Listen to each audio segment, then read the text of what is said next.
Sir मेरा चौथा सुझाव जो माननीय वित्त मंत्री जी के लिए है वो ये है कि legalise virtual digital assets as an asset class.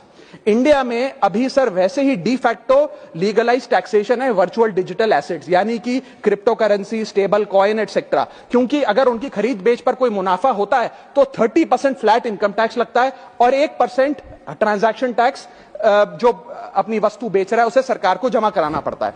But they are somehow not recognised as an asset class. VDS जो वर्चुअल डिजिटल एसेट्स है, एक एसेट क्लास का दर्जा नहीं दिया गया, जिसके चलते कोई डेडिकेटेड लाइसेंसिंग लॉ नहीं है, कोई क्लियर कंज्यूमर या इन्वेस्टर प्रोटेक्शन कानून नहीं है, एएमएल कानून यानी कि एंटी मनी लॉन्ड्रिंग गाइडलाइंस और डायरेक्शंस इस एसेट क्लास के लिए नहीं है, and there is of course no explicit legal classification. As a result what has happened is that 4.8 lakh crore trade in this virtual digital assets has moved offshore. Bharat के बाहर निकलकर वो अन्य देशों में, दुबई, सिंगापुर, मलेशिया और अन्य देशों में इसका ट्रेड हो रहा है जो भारतीय कर रहे हैं।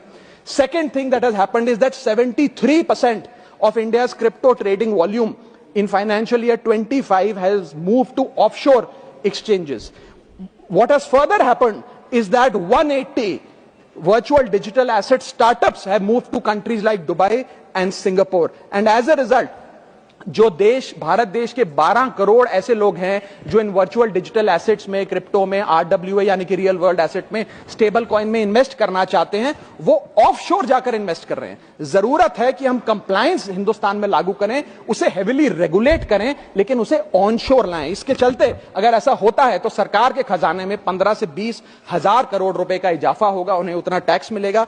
और इसी के साथ साथ मैं सरकार को कहना चाहता हूं that we currently tax these virtual digital assets as if they are legal, but we regulate them as if they are illegal. मेरा सुझाव है कि इसे heavily regulate करिए, रिंग फेंस करिए इस इकोसिस्टम को, AML गाइडलाइंस यानी कि एंटी मनी लॉन्ड्रिंग कानून और मजबूत करिए, लेकिन prohibition is not protection, regulation is protection. Thank you so much, sir. Thank you.